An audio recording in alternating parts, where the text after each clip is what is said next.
Hi, welcome to another exciting episode of the Andre The Beast Crayton Show. 2026, a milestone, 5 years in the making. The Andre The Beast Crayton Show, co-host Yolanda Smith. This is a season that I call monumental. And let me explain what I mean when I say monumental. Anybody that's an entrepreneur knows that something about the number 5 determines where you keep going from this point on. If you can sustain the first year, the second, third, fourth, and fifth is everything is there. It's just like building a house. Everything is there. But today and all through 2026, I'm going to bring in guests that help lay the foundation. To help with the brick, with the mortar, with the beast mindset that saw my vision. I saw their vision. In other words, we all saw the future. Because I remember going, what the hell is a podcast? I remember somebody telling me nobody will ever watch a video podcast. I said, watch what I make happen. Through the universe, through the downloads, through the people that God, or however you call them, whether it's Yahweh, whether it's Muhammad, whether it's whatever, that spirit came upon me and put me in this position to create a platform for everyone to speak their mind, no matter what it is. This is a judge-free zone. But what I mean by judge-free zone is you also have to have the ability to listen to somebody, not to judge, but to listen. Because like my buddy that's getting ready to come on just said, and so many other people, we all have a common thread. And I think that's called spirituality and humanity. Now, let me go here with this guest. The reason I had to have him back. The greatest football player that I know of, and there's been a lot of them, but one football player stands out. I used to try to replicate him. I wasn't big, but damn it, I try to run over motherfuckers. He is a legend beyond legend. And I often wondered as I watched his career unfold and seen it diminish with illnesses and a major conglomerate kind of turned their back to what they saw. But I wondered, what about his kids? We always see these superstars, and we never think of the weight that they have to carry. I remember, which we can get to our guests in a second, but I'm wrap this up by saying, I remember as a professional athlete, professional bodybuilder, friends would say, "Where's your trophies at?" I said, "I don't have any. I threw them all away." "Well, what about your kids?" I said, "I don't want to put that on their back. That was something I decided to do. If they want to be doctors, lawyers, whatever, they took a road that is truly successful. Both my daughters are therapists, and my son works for the FBI. I couldn't ask for anything better than to watch them go to a level that's great. It doesn't mean it surpassed me. It just means that they found what they wanted to do, and I have to bless them and support them. So let's go back to opening up this show. Wonder what that's like to be the child of one of the greatest Hall of Famers that ever played the game, whose legacy still shakes the foundation of Texas. No other than the son himself, Mr. Tyler Campbell. back to help me launch off 5 years in the making of the show. What's up, big dog? Man, I just want to give you flowers, brother, because as an entrepreneur, I don't think we celebrate each other enough. Yeah. And that is an incredible milestone, man. And so for me, it takes me back to just being a host on this. And I mean, not a host, but a guest on here, and seeing all the dreams that you've had continue to matriculate. And so for me, it's a blessing to be a small part of it. But at the same time, I'm going to go ahead and wish blessings over where you're going to continue to go, because I feel like you still are just scratching the surface over all the impact that you're going to continue to have. No, we're going to have it together, because remember, I told you something. You don't remember this. I called you right before I had my first knee replacement.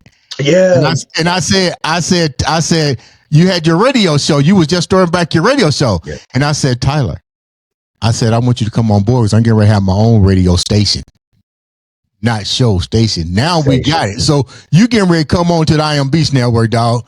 Black on. That's fine by me, brother. That's fine by me, because like I said, it's beautiful when you see people speak things into existence. Yeah. Yeah. And you've done that and are doing that. Thank you. And we're gonna talk about that for a minute. But for the viewers, who never heard of Tyler Campbell, but they heard of your father, Earl Campbell, the legend. I call him the ground shaker. Tell Earl that's his new name, the ground shaker. Hey, I like that. I haven't heard that one. That's a good one. What kind of pressure was that for you? What was it like growing up for you? For me, you're gonna love it. Number one, my dad was kind of the same model you were, so. He did not keep trophies at the house. Really? He did not have any of those things. He didn't want any of those things like you. He didn't want any of that on his children, forced. And so I want to say that obviously you see how that matriculated onto your children. And I feel like it fell upon me and my brother the same way, where that safe space to be who you're going to be. Right. And you should strive to be who you are destined to be by the man up above, and not try to emulate what has already been done. Right. And that's what he would say. He would say, man, I've already gone to the Hall of Fame. I've already won the Heisman Trophy. I've been to the Pro Bowls. I've done it all. Yeah. You go do something else. That has already been conquered for our family. So you don't have to worry about that. Go do something else. He laid the tree. Yeah. Yeah. I done already done that. You good. So now you're free to go. Ain't no pressure. And that's what helped us, was that there wasn't pressure at home.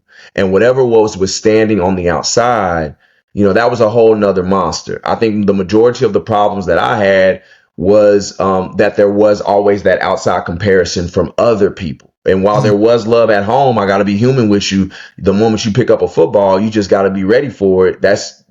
You are going to quickly be compared to your father. And I had to deal with those nuances growing up. But the one thing that was a safe haven was that there was love at home.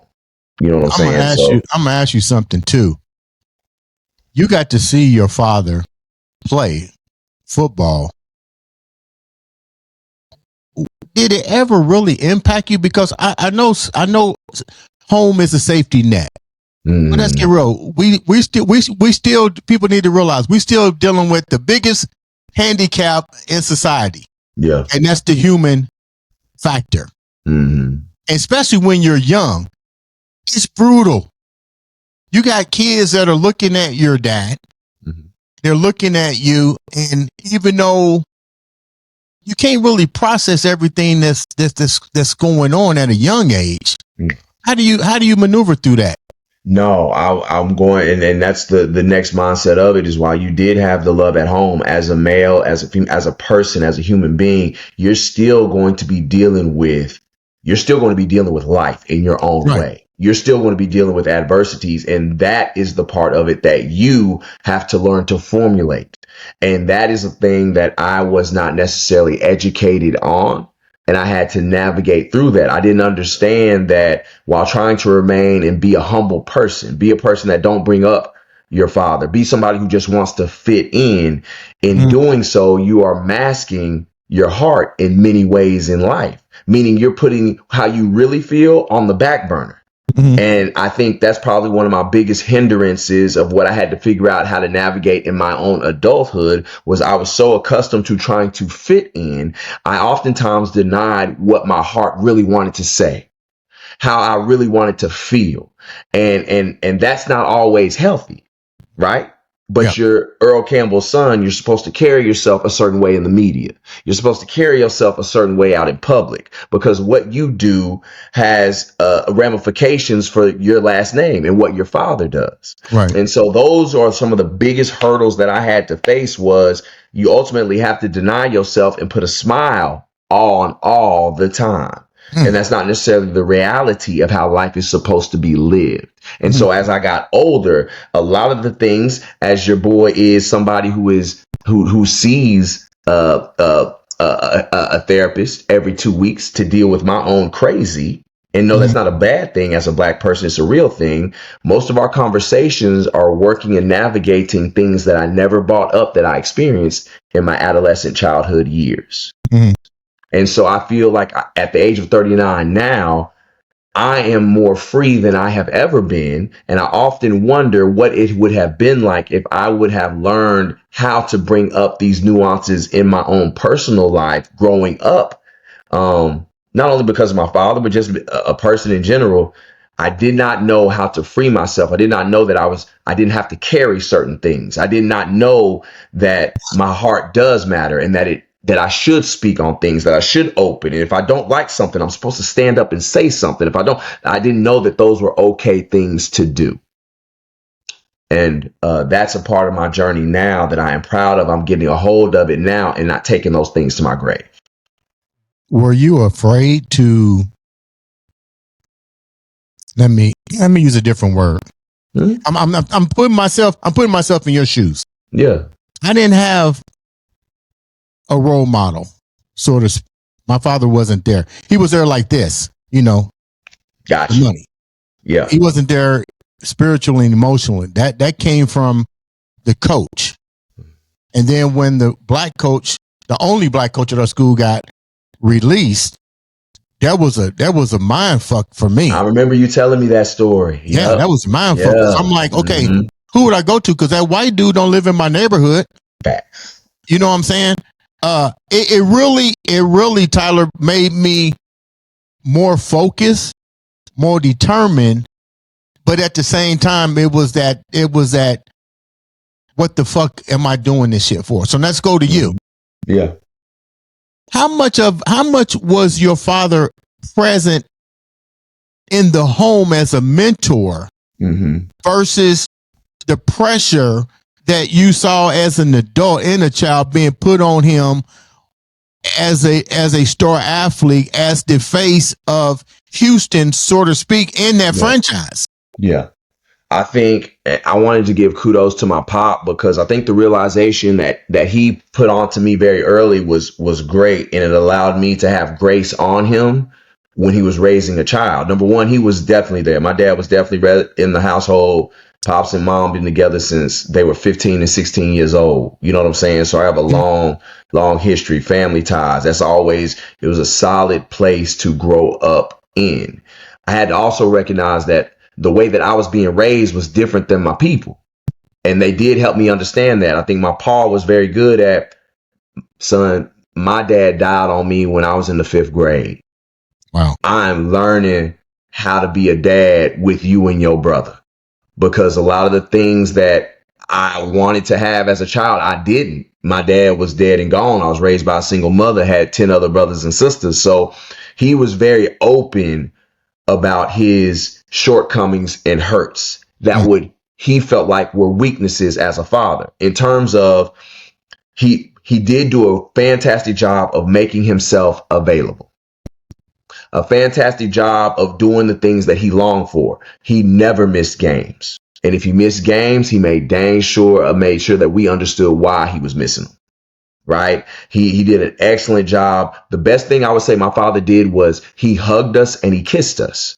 And so what that did for me as a young boy was it made my heart willing to be emotional, right? Which I still say thankful for this day, because I had this big muscular man in my adolescent years who would sit us on his knee and still hug us and kiss us and say, please give me a kiss goodnight. Or I'm going to kiss you and give you a kiss goodnight. I did not understand that was a big deal as a black man. Yeah. Until I met, until talking to teammates and everything else. And so what I would say is he did an excellent job of giving us what he longed for that he never received. That is that crazy. He never received from his own father, not because his dad didn't, but just because his dad was not around. And so a lot of the things that he wished for, wished that his dad would be up in the stands, wished that his dad would hug him, would wish he did those things for us. Wow. When you, what were some of the impactful things that you saw your father go through and the people that was around him as a man of color? That as you start to get older, you start to really see it transpire into your life, even though they try to shield you from it. Yeah. Now you had you got to play the game of chess now. What they try to shield you from is now reality. I had to understand, excuse me, y'all. Go ahead, take what time. That was. But one of the biggest things was everybody loves to marvel at Earl Campbell, the football player, and the accolades, the rushing yards, and all those things. What I had to grow and understand was to recognize he wasn't just a football player down here in the South in the state of Texas. My father grew up on one of the most racist counties in the state of Texas, which is Smith County in East Texas. So the story that I received from my dad that the outside world didn't understand was, yes, he was a football marvel. But from the time that my dad was 16 years old, he was responsible for breaking barriers racially within the state of Texas that we live in. And what I mean by that is when integration started to happen, my dad was a part of the first state championship in high school in Tyler, Texas, in Smith County, that ultimately ended up changing the narrative of how people of outside races thought about black people. Really? And he understood it earlier. If you look at my dad's recruitment, when he started getting marveled and the University of Oklahoma was going after him at Barry Switzer, he ended up saying that my people have been selling themselves for years, but my body is not for sale. My dad was 17 years old when he did that quote and he signed to the University of Texas. So what my dad understood was that he had an incredible gift. And in this method of integration that was taking place in Smith County, Texas, and being a part of bringing the first ever state championship to John Tyler High School was revolutionary in East Texas, this historically racial part of East Texas. And here comes this man with an incredible gift that is allowing people of other cultures to come together. And he was the one who told me that that's probably one of his most proud moments. And so when you look at him now, we have official heroes here in the state of Texas. There's Davy Crockett, there's Stam Houston, there's Stephen F. Austin, and the fourth is my father, Earl Campbell, as declared by our state legislature on Capitol Hill in Austin, Texas. Earl Campbell is an official hero, a state hero here in Texas. I didn't even know that. And that's the part I would say. That's the part where I would say I really understand that whatever I do in life, it ain't for play. Right. Like what I come from a revolutionary, somebody who really took his people, put them on his back and helped change things in the state of Texas in a way, not necessarily where he was in front of a microphone, not in a way that he was leading the marches. He used his God-given gift to play ball. And he helped me understand that whatever God gives you, he can do it to utilize it in a situation where it uplifts your people, where it touches the masses of people around you. But all you have to do is be psychologically aware that what you have is not just about you, and it never was. My dad's like, I got 7 other brothers. I got 6 other brothers. And I was the one that was given this gift. So it was never about me. And all of my uncles are huge. My dad is not the biggest one. Not even close. Really? No. My family is from the country, bro. We country folk, solid folk. Grew up picking roses and planting peas and hauling watermelon and baling hay. Like, we are big people. My dad is not even close to being the biggest one, but my dad came along when integration was taking place. So he had opportunities Right. that his other brothers didn't get. And so I think that's the narrative that I understood early, was that this name that you wear is not just a football name. Mm-hmm. And you utilize your name and your gift to help bless your people and also impact the masses of people around your people to change the narratives of, or what are thought of, your people. Let's talk about, I'm going to show people something here, what you just said. Mm-hmm. I think people shortchange themselves. Big time. Let me, it was funny because I had somebody on the show and they kind of quoted the same thing. And what I mean by this, so people can understand, I'm trying to elevate your mind. Yes, sure. And you have to open your mind to, in order to understand the message here. Yes. We've been so conditioned to think the impossible versus thinking possibility and purpose. Your father was a prime example of all of that. Well, is a prime example of all of those words put together. Let's talk about you for a moment here and show you how apples don't fall far from the tree. And you said something when we first started, shaking my tree. I shake my tree every day too. Yeah. But when you got recruited, that torch was handed to you in a way that you didn't even really probably see it happening, where you saw brothers of your own color not able to fit in and made a way for them to fit in to school. What was that like for you? You know, my recruiting, I didn't necessarily have the good stories that everybody else had, because you know, for me, we talked about on the show previously, you know, I had issues with alcohol growing up. I was an alternative school kid, the kid that was battling some of the things we talked about earlier, which was I kept a lot of things internally and did not necessarily know how to outwardly express. And so alcohol was the way that I was able to do that. Mm-hmm. So when we talk about my recruiting process, I didn't really get it because I blew it. You know, I didn't really, you know, it was there, but it never mounted to signing a letter of intent on signing day, national signing days, and all these things that are prevalent in the communities nowadays. You know, so recruiting for me was kind of a sad story. What was unique was every person, every coach, Notre Dame, Arizona State, all these schools, was how they thought of my father. And of course, you know, some stuff is hearsay because, you know, you have this body that everybody wants. They want to utilize your body for a product on the field. I mean, it's sports, right? So everybody's going to tell you a good story. But I will say this, the one commonality in the stories of my father wasn't about his body. It was about how he was as a person.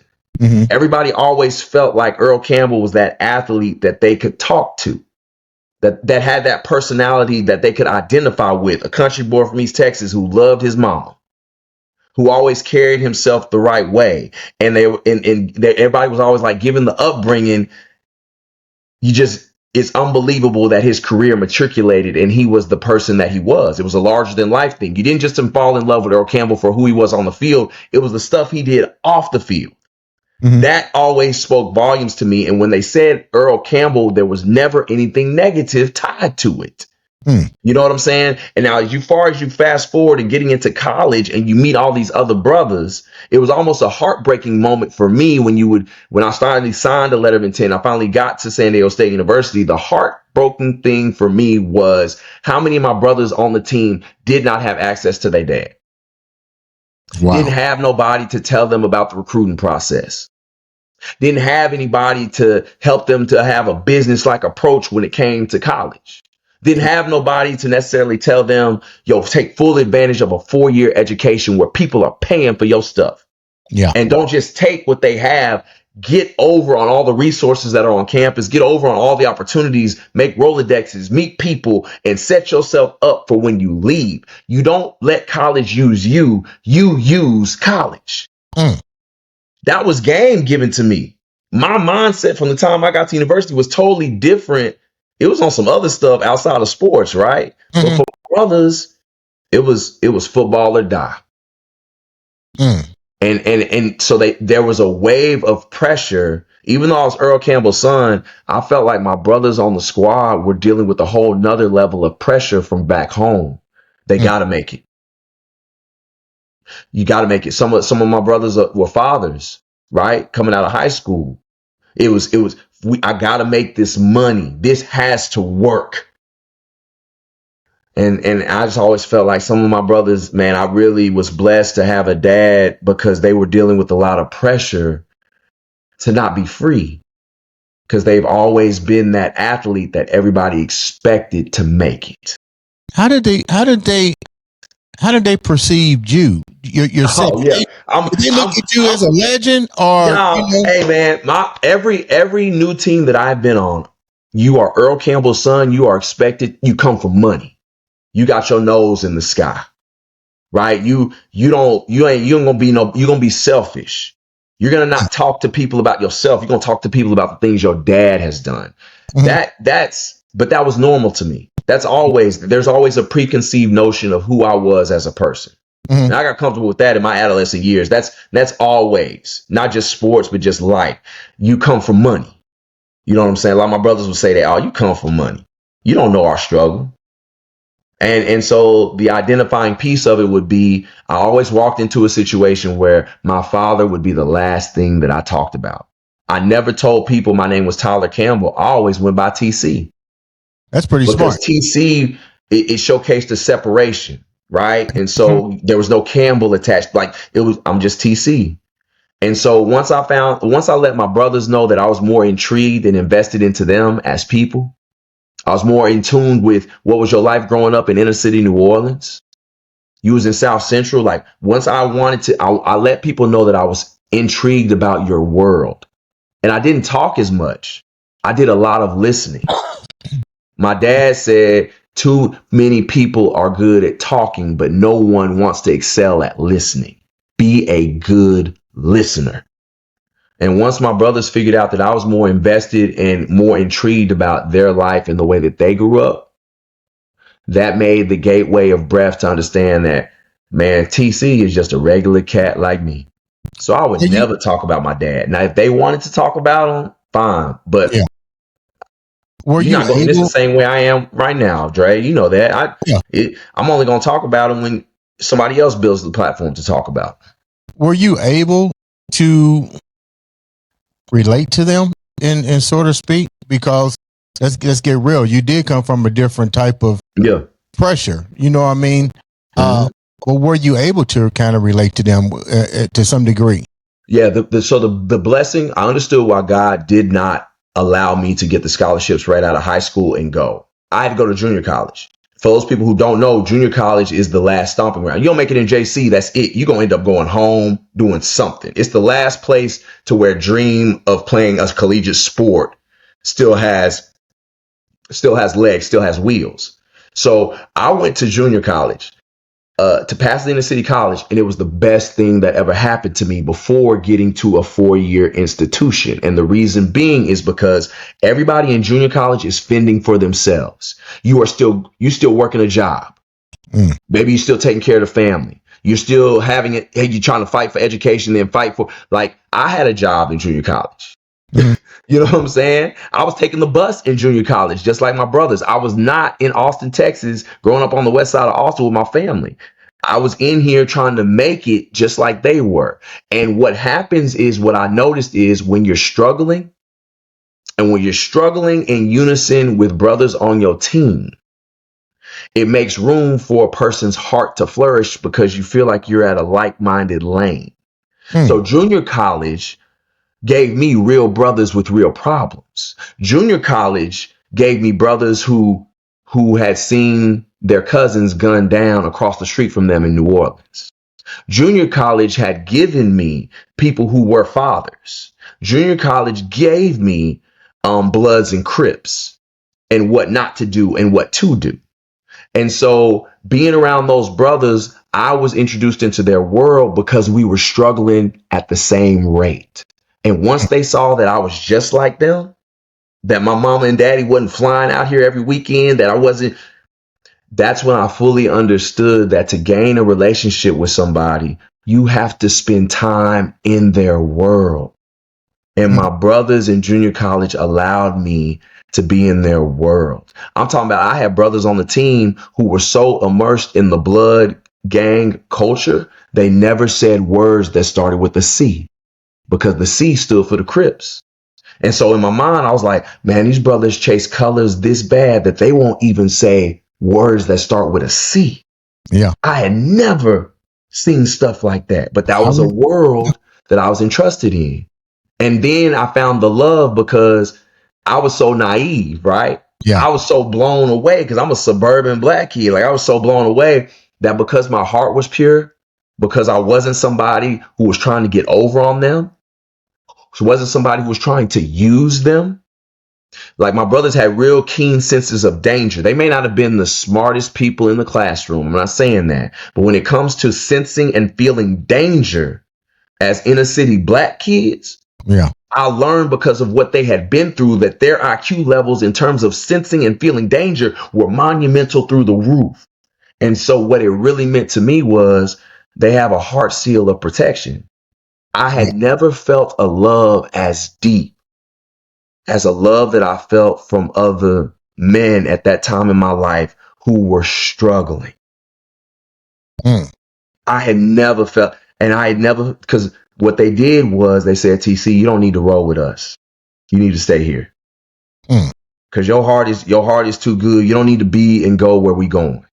You know what I'm saying? Like, that's the type of love that I would receive from some of the guys on the team. And it was only because I wanted to be where you were. I wanted to learn. I didn't want to take. I didn't want to use. The system had done far too much of that already in their lives. They know what it's like to be used. They know what it's like to be taken advantage of. I just wanted to sit back and learn. And what that did for me was it made me appreciate Tyler so much more. It made me appreciate my father so much more, my mother so much more, because my brothers were so broken and had been through so much. They didn't have those things, but I marveled at them because they were still chasing dreams, Dre. They still out here, still working in the midst of their struggle, fighting to play college football in the midst of all they had been through in their adolescence. My teammates, to me, were the greatest superheroes that I've ever known. What do you think now? We're in 2026 and we've seen a complete shift in the sports industry, especially when it comes to the portal. And don't get me wrong, I'm not knocking it, because I remember before I signed my scholarship, it's nothing for a college to give you a car. I was like, wow. As soon as I got to college, that shit got cut out. I'm like, hey. Get him, Dre. Tell him you was having NIL before NIL, baby. Yeah, I'm like, where's my money at? But we look at it now, and this is where I'm going with this. I'm not knocking any athlete, so don't take it wrong. I'm kind of like you. If an opportunity is there, then you need to take it and keep building on an opportunity. But then again, I don't see the, how can I put it where this makes sense? Let me use myself, for example. Talk to self. Use self. Say, hey, self. I had to remember everybody's phone number. You know what I'm saying? I had to remember my address. We didn't have cell phones. I remember when the three-way call came out. Come on. I remember when the microwave came out. I was happy as hell. Popcorn? Shit. Pop, pop, pop. The CD player. It's funny because I talked to my daughter and my son, man, they laugh about this shit. I like, look, I was happy to get a CD. But what I'm saying here is I've seen the changing of humanity, especially with our young men, and let's call it what it is, our women too. Yeah. Of ways, baby. It's like everything is, when it's easy to attain. Thank you for the download.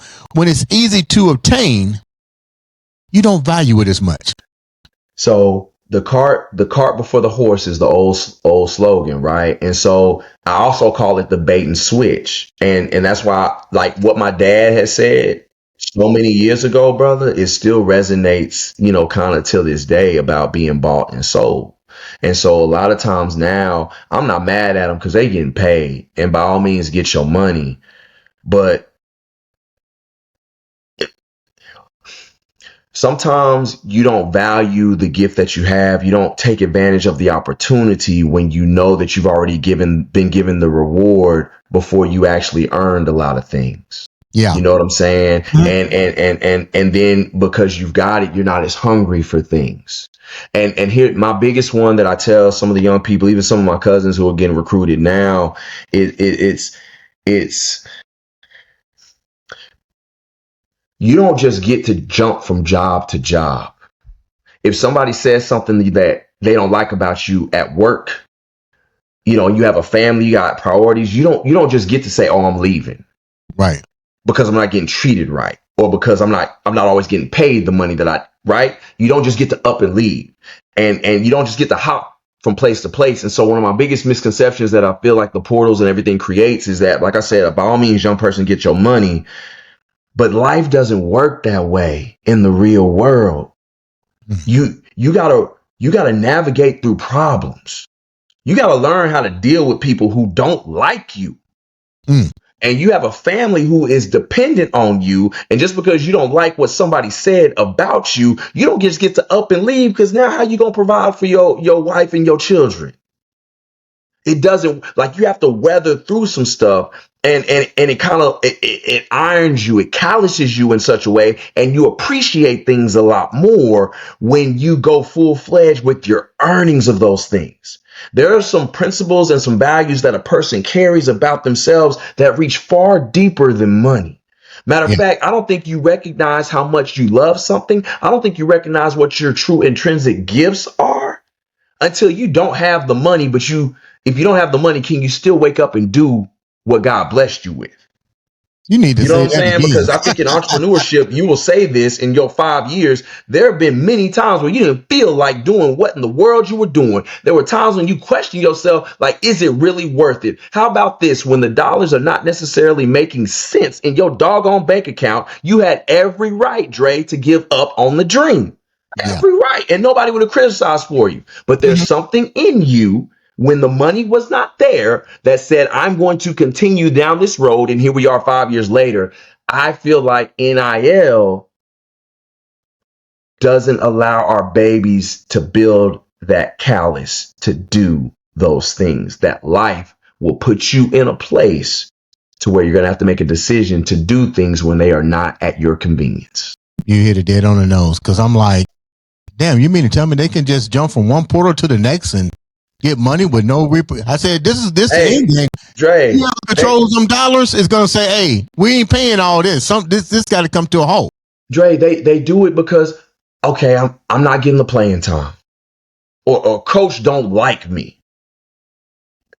I'm giving away my it's just, I just worry about what I don't see the now. I see the long term. I look at my workforce. I look at us as men, men and women, right? I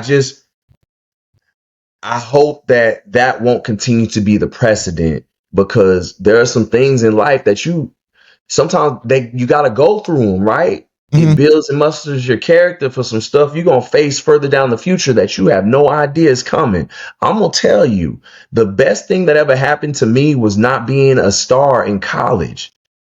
That was the best thing. Like, football was a struggle. I got changed positions. I was a running back. I ended up getting moved to fullback. Guess what fullbacks do? They don't get to touch the ball. All they do is block. So I went my whole college career like having to navigate, do I love this game because I'm playing a position I don't like? You know what that was setting me up for? That was setting me up for dealing with an autoimmune disease that I'm living with today, that I don't like the fact that my limbs get taken away. My memory goes away. That I'm forced to deal with erectile dysfunction issues since I was 21. I don't like that. But guess what, Dre? I can't throw a pity party. I can't get mad. I can't quit. I got to learn how to navigate. And guess what? I've got to figure out a way to come up on top victoriously.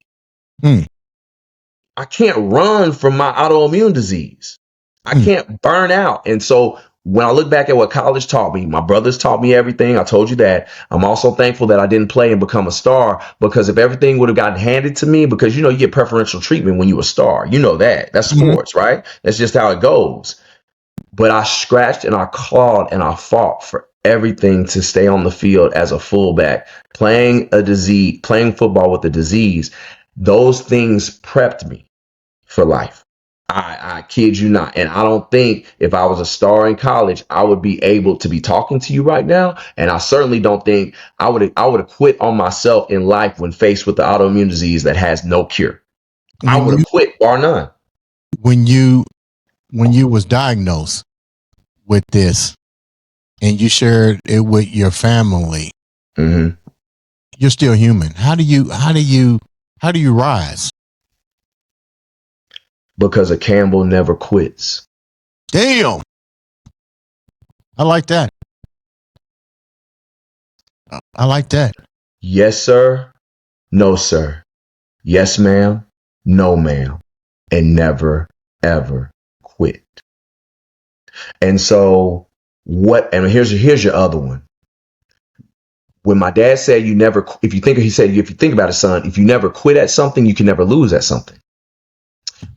That was mind blowing for me in my earlier years in life. If you don't quit, you don't lose. Think about that. You don't quit. Only time people lose when they quit, when they give up in life. Like, think about that. And then what that allowed me to do is recognize that my life's journey was setting me up to sit in any room that my heart desires to be in. No, I don't have a background as an inspirational speaker. I've never been an author. We don't have book writers in our family. Ain't nobody ever hosted radio shows, et cetera, et cetera. But I had to understand that the journey of life has qualified me to step in any room that my heart desires with unwavering confidence that I'm supposed to be there. That's what the journey of life calluses you for. And so here's the nugget. Here's the nugget, though, Dre. This is what I had to understand, that I have to stop disqualifying my qualifications. Damn. Right there. You have to stop disqualifying your qualifications. I gotta use it. So here's what it is. Okay. So I start becoming an activist for multiple sclerosis, right? And advocating for Black men with multiple sclerosis. And that kind of ends up being my journey. And what I used to do was I would walk into a room with CEOs of pharmaceutical companies. I would walk into a room of executive vice presidents and doctors, right? People with PhDs and these neurosurgeons and neurologists. And I would shrink myself. I'd be like, they got all these degrees. I got a bachelor's. Like, I'm an athlete. And what I had to understand was my journey qualifies me to be in this room. My journey of sitting with Jamal, my roommate, and him and I navigating what it was like for him to lose his cousin and watch him get gunned down in front of him in the street. And I'm with a 18, 19-year-old young man who's crying, thinking about the moment. I'm qualified. I understand matters of a heart as a Black man. I understand a struggle as a Black man. I understand what it was like to grow up in the inner city, not to the magnitude, but I carry the weight of the stories of my brothers in Pasadena City College with me. You don't know that with your PhDs and your degrees. You don't know what it was like to battle erectile dysfunction as a Black man at 21. You don't have my disease. I got my disease.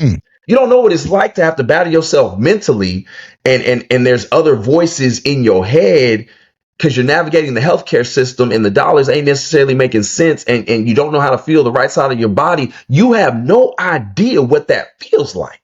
And matter of fact, you can't tell me how I feel.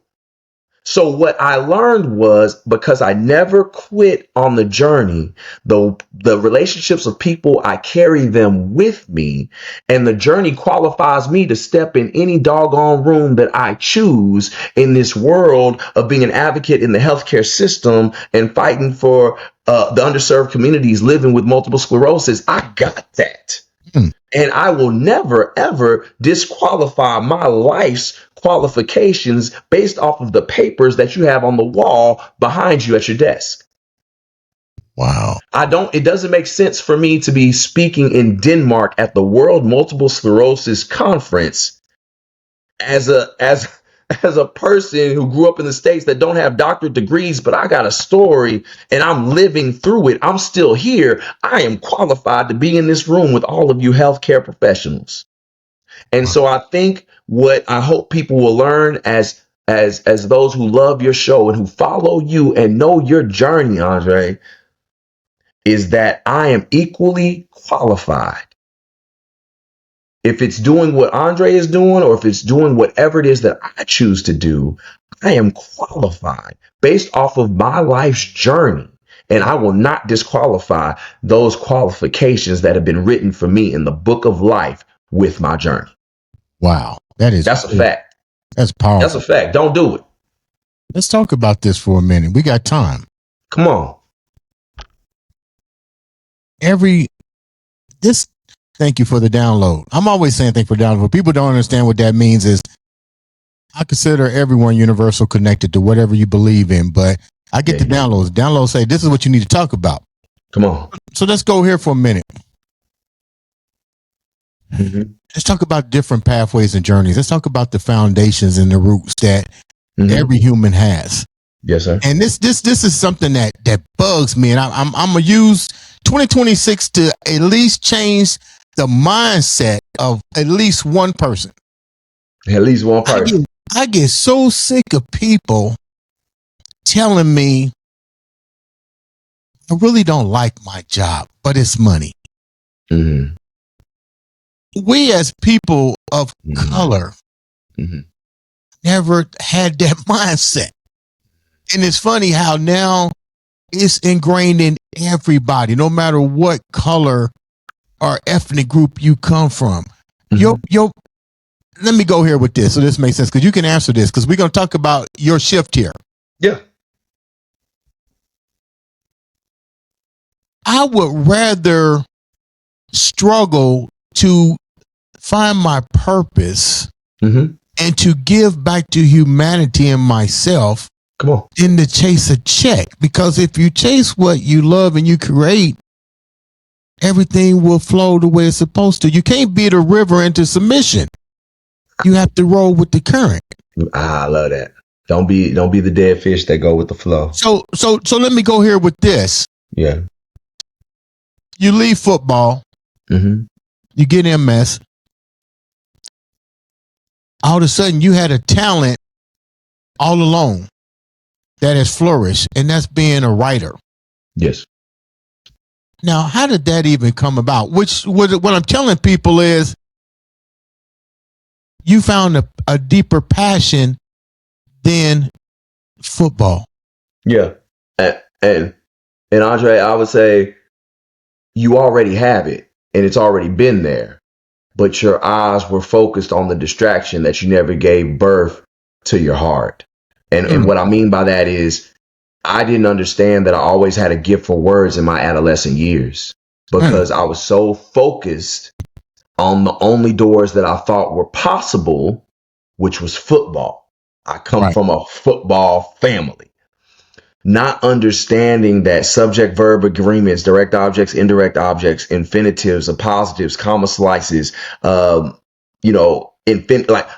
I actually fell in love with words when I was in the 6th grade. I was 10 turning 11 because I was a year behind everybody. So I had a love for words, but in my family, respectfully, ain't no birth and we ain't at the dinner table talking about comma splices.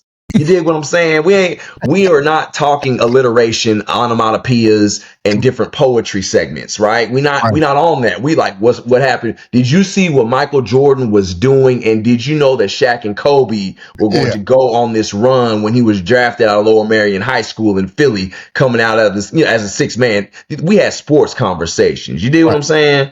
Yeah. And so when you talk about a love for words, I didn't give breath to this thing that excited me in my adolescent years of reading comic books, of reading these J.R. Tolkien books.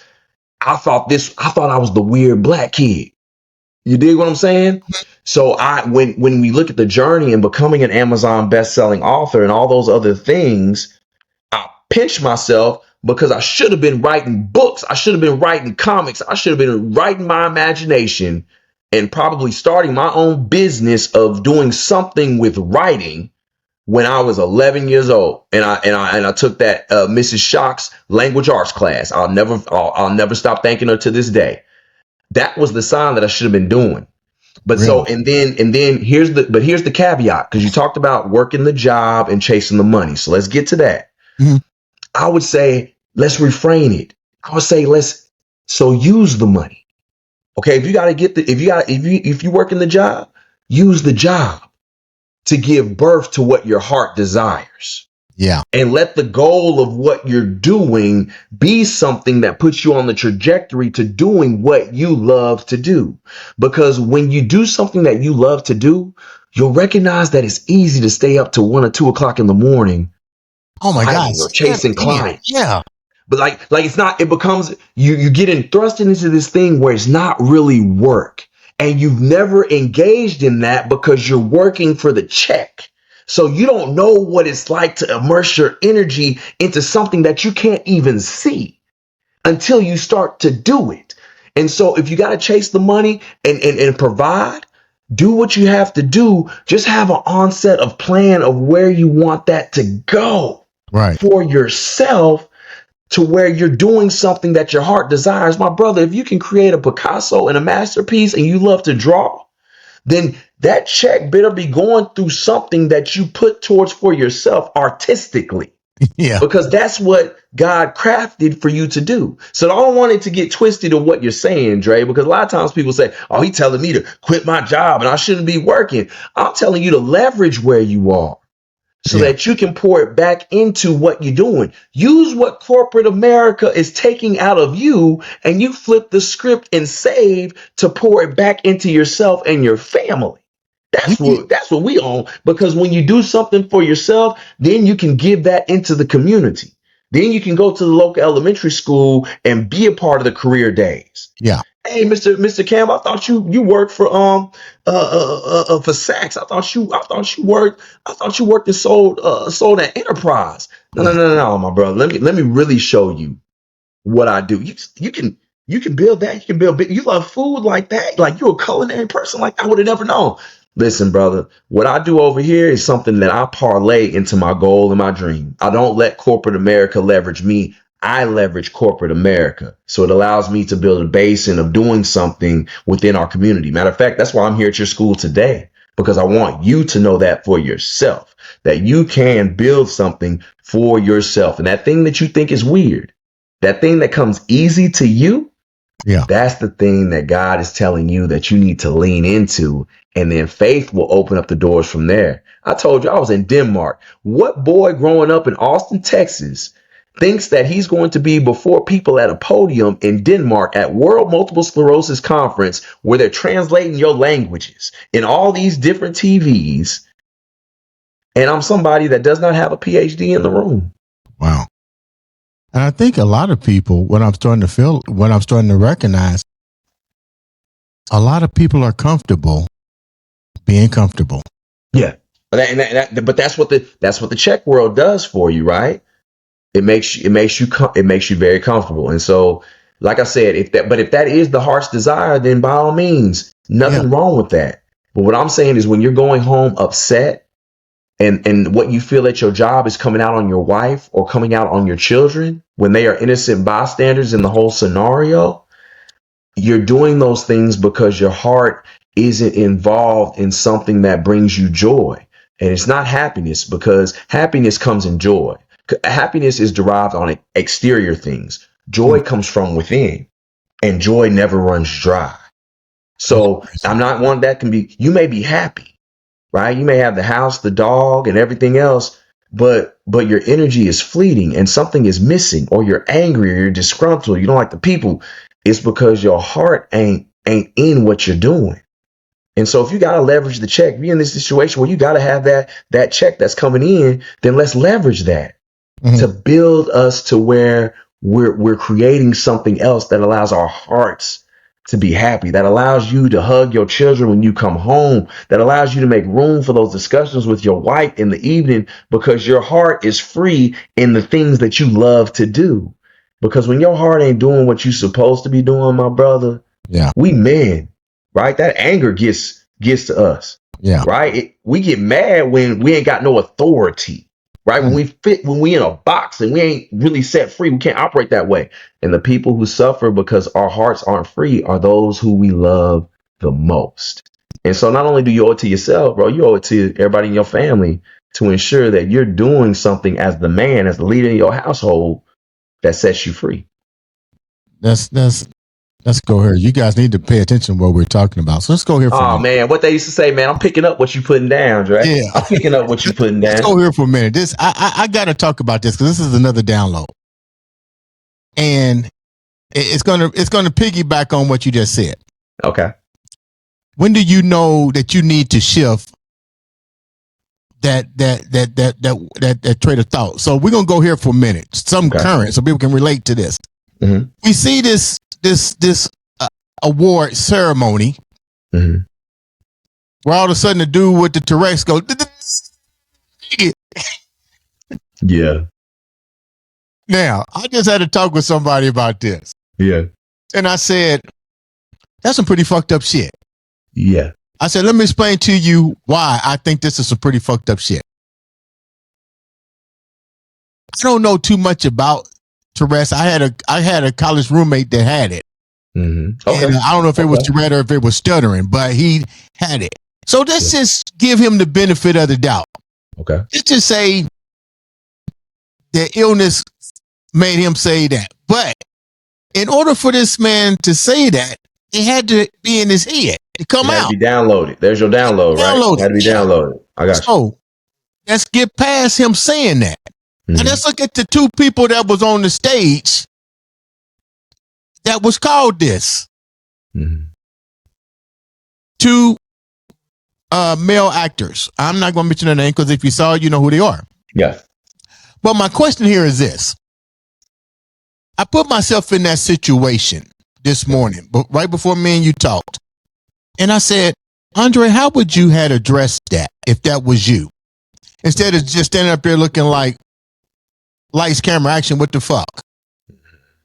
And I said, here's two dudes, and I follow both of their careers. You know, from the I can't think of the one Michael B. Jordan's Michael B. Hard, you follow him from Hardball. Yeah. So I'm thinking, okay, you live this dream to get to where you at. I'm gonna close this out, and I'm gonna let you comment on this. And people need to pay close attention to what I'm about to say. Yeah. You looked at dumbfounded there. Mm-hmm. Because what was said was already downloaded on that dude. That dude knew what the fuck he was about to say. He knew it, and he knew why he said it. But what I'm saying here is that was their dream, and their dream was to get to that level of credibility in that particular arena.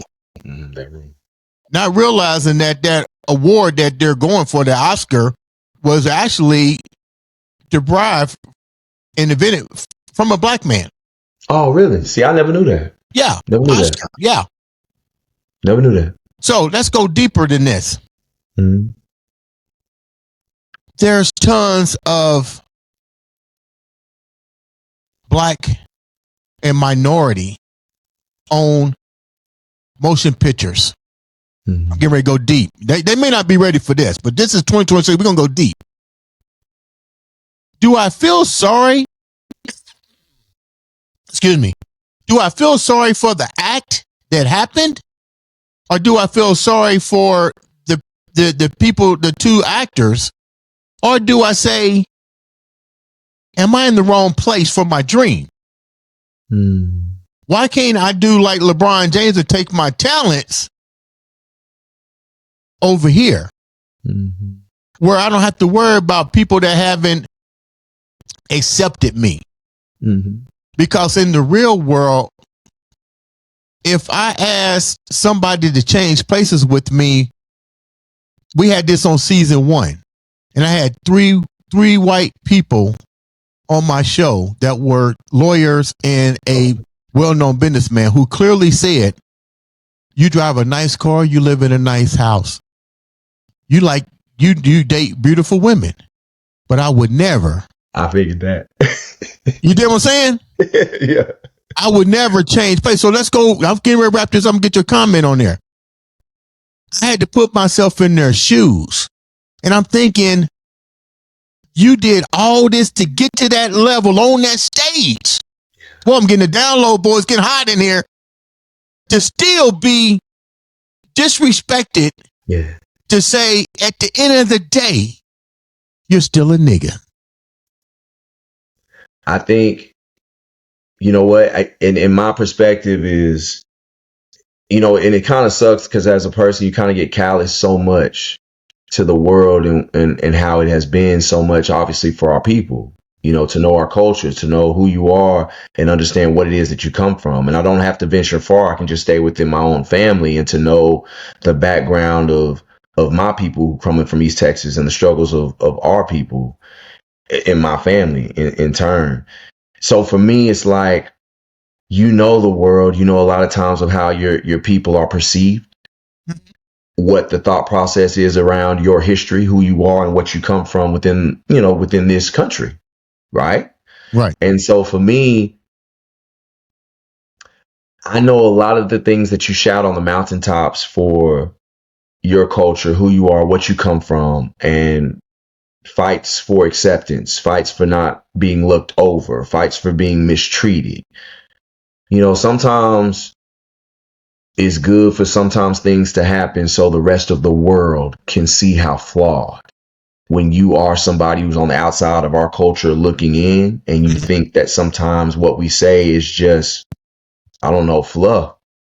So for me, when I hear those things, it's like this is the reality of what our people face day in and day out. And here it is on a national scale, a monumental event. And they didn't cut it, Tyler. They didn't cut it. They didn't cut it. They wanted the world to see reality.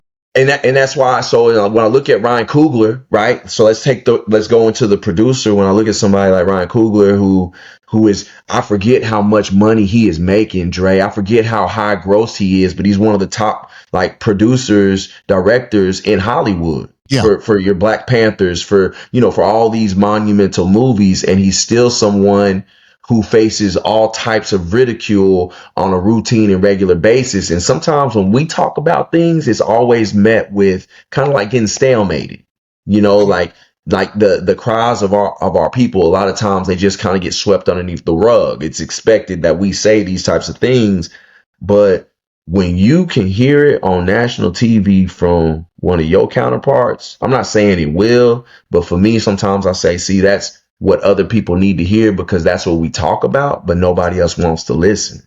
Right. You know what I'm saying? So it kind of went both ways for me. Was I surprised? I'm not surprised by anything anymore in my young adolescent years. Dre, you done been through a lot more than I have. I mean, you lived through so much of civil rights. Yeah. I'm not that don't surprise me. My hope is that by the craziness of it, I hope that somebody who thought that our words of our inequalities, whether they are in the workforce, the regular day world, or even what I deal with is the inequalities within the healthcare system. Right. And the stigma surrounding healthcare. My hope is that somebody on the outside looking in was like, we really did that. Like there are people in this world who really think like that. Yeah. Whether that happens or not, but that was kind of my mindset, was like, I hope somebody else can see it because we say it all the time. Yeah. These are the things that we deal with. But let's go here before we wrap up. You're advocating for a voice of change in the healthcare industry and the way it's been perceived, the way they perceive it with us in general. Elaborate on that a little bit. And what do we need to do as a force, as humans who probably are dealing with the same stigmatism to do? What should our cry be to help you bring awareness to your mission? I mean, the mission is what it is. Obviously, has always been for our culture as people is that, education is power. And so, to know your history when you're dealing with healthcare, know things about the Black body, understand who Henrietta Flax was, understand healer, understand about how the Black body was experimented on and gave birth to a lot of the different remedies, a lot of the different understandings that surgeons and people historically have. Nowadays, a lot of it came from the experimentations on the Black body. And so to know 1940, that navigating the health, 1947. There you go. So that's what I'm saying. 1947, 1942, that was the experimental period where they was basically doing genetic testing on people and people didn't know about it. Right. Understand the Tuskegee Institute, right? Just take time to learn things culturally about your people because it helps you better be equipped to navigate the healthcare system and to know that there are stigmas that have been present, especially within this country, that you have embraced and have to live through as a Black person who is advocating for yourself from a healthcare standpoint. And so for me, I want people to, number one, know your history and know why it's so incredibly important that you educate yourself as best as you can before stepping foot into a doctor's office. I want us to start doing our homework. If you are newly diagnosed with anything, if you are dealing with high blood pressure, high cholesterol, I want you to do your research. I want you to come into any doctoral space with history. I want you to know something, because what you have to do with your time is to advocate for yourself as a patient of whatever it is that you're going to see the doctor for. Number two, there's nothing wrong with getting a second opinion on anything. If you feel like you need more information, if you feel like you were overheard, if you feel underheard, if you feel like you were mistreated, you don't have to stay with the same doctor. You need to go find someone else within the healthcare system. Okay. That's number two. You don't have to just take somebody else's word. Be prepared to get a second opinion. With whatever it is that you're going through, there are many, many organizations that are out there that have influence over the right information for people of color. So number two is look for those organizations. And it's I know I'm being broad, but I just want to speak to people who aren't just living with MS, because we all have to go through and navigate the healthcare system. Right. And so understanding your history and knowing that if it's not right, if you and that physician don't have a good relationship, go see somebody else. Yeah. Please. And don't feel like you have to hang on to those words of that person when you know good and well that person don't have your best interest as a patient, because you deserve better and you can deserve better. It's called advocating for yourself, speaking up for yourself. Be equipped with those things and educate yourself as best as you can. Thirdly, educate yourself as best as you can before entering into the doctor's office. We all know that there is only a certain amount of time that you have. So come in with your list, come in with your written down questions, come in with things that are genetically historic about your family and what you have found out, and make sure that these are the things that you have to get understanding of, and break them down to 3. Come in with 3 answers that you know you need before you leave any physician's office. And that's your focal point. And it's through your own education. And that way you steer and navigate how you want your healthcare to go within this country. But lastly, those organizations, I'll say it again, there are organizations. We have an African American advisory board for the multiple sclerosis people, for Black people who are living with MS. It may not be MS for you, but there are organizations by people of color with whatever it is that you're dealing with. If you are a Black person who is listening to this, and that should be a focal point of where you dictate your research to go. We are here. We are out here. And a lot of times that we have a bad stigma about the doctor. The worst thing that we can do, especially as Black men, is to just say we won't go. Yeah. Please don't do that, because that is the worst part about it. Just be ready to do the work when you're in it, but don't be somebody who says, I just don't want to go. Yeah, that was powerful information. And it's so funny. I had a friend that just went through that like a couple months ago, and I was like, look, dude, I can come to your house all day and clean out your ice box, but I want you to go to the doctor. I want you to ask these questions. Yes. And you need to be firm. And if they're not what you want, then you need to go get a second opinion. But at the end of the day, you got to do the work. You got to do the work. You got to do the work. Ain't nobody gonna love you like you love you. So just get an understanding of that right away. But we fight over anything else, my brother. We fight if somebody disrespect us. We fight if somebody else talk about our old lady. We fight if somebody else, heaven forbid, you talking about my children, my babies, and we go cuff to cuff and blow for blow. So that level of fight, may it be physical or may it be another level of altercation, I want us to have that same level of fight with our words for our health care. And don't take a mistreatment for an answer. Because the thing that are things that are common in our community is misdiagnosis and missed diagnosis. And the only way you can alleviate that is not taking no for an answer. When something is wrong with you, doggone it, you know your body, something is wrong with you, and you find somebody who will listen to those words. Man, I knew it was a reason it was going to be a powerful episode. Hey, man, I love you, man. I like I said, I respect the movement. 5 years is special. I celebrate because I know whatever you getting blessed with by having the opportunity to be on your platform and you sharing a space with people like us, we get blessed tenfold because of it. Because that's the way the man up above works. So whatever he's sprinkling over your life, I want him to continue to rain it down. Because by chance, if I can just get a little bit of the drops, I'm trying to get. That's gonna be all I need, everybody. Right? That's gonna be all I need because you got a heart for us. Let me ask a question. Definitely. You've always had that beast mindset. You come from that bloodline of just say no attitude. That's figure out a way to make it done. With so much that you've overcome. And this, I usually ask people this question all the time. What's your purpose? What's your end game? What's your purpose here? My purpose is to live out my gift to speak. I have a gift to speak, but I have a purpose to serve. Whoa. So I'm a speaker, right? I love words. Wrote a book. Amazon bestseller. Did that. It's a gift. But if I'm not helping people,